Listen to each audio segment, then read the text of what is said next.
السلام علیکم ورحمۃ اللہ وبرکاتہ. You are watching RMI 45. اس چینل کو سبسکرائب، لائک اینڈ شیئر کریں تاکہ آنے والی نئی ویڈیو سب سے پہلے دیکھ سکیں. حضرت عائشہ رضی اللہ تعالیٰ عنہ یہ بھی بیان کرتی ہیں کہ رسول کریم صلی اللہ علیہ وآلہ وسلم عبادات میں جتنی محنت رمضان المبارک کے آخری عشرے میں کرتے تھے اتنی کبھی نہیں کرتے تھے. صحیح مسلم 1175. The Prophet sallallahu alaihi wasallam never did as much work in worship as he did in the last 10 days of Ramadan. Sahih Muslim 1175. نبی کریم صلی اللہ علیہ وآلہ وسلم رمضان کے آخری عشرہ میں اعتکاف کرتے اور فرماتے کہ رمضان کے آخری عشرہ کی طاق راتوں 21، 23، 25، 27، 29 میں شب قدر کو تلاش کرو. صحیح البخاری 2020.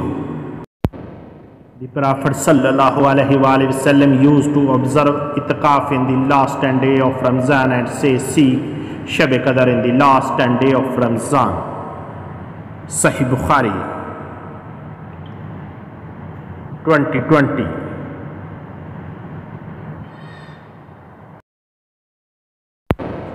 رسول کریم صلی اللہ علیہ وآلہ وسلم نے فرمایا جس شخص نے قرآن مجید کی ایک آیت بھی سکھائی جب تک اس کی تلاوت ہوتی رہے گی سکھانے والے کو اس کا اجر ملتا رہے گا.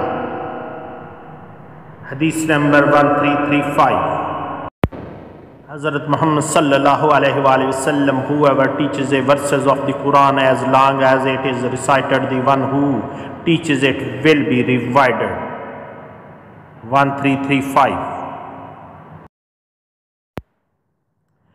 حضرت محمد صلی اللہ علیہ وآلہ وسلم نے فرمایا روزے دار کی دعا رد نہیں ہوتی.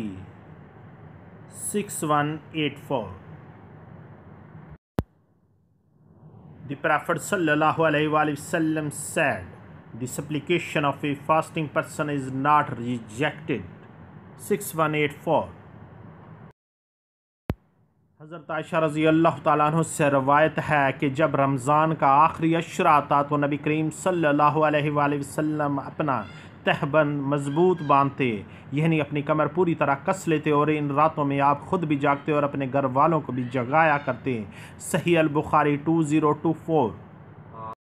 When the last 10 days of Ramadan came, the Prophet sallallahu alaihi wasallam would fasten his apron tightly, that is, he would tighten his waist completely, and at a night he would wake up himself and his family. Sahih al-Bukhari 2024.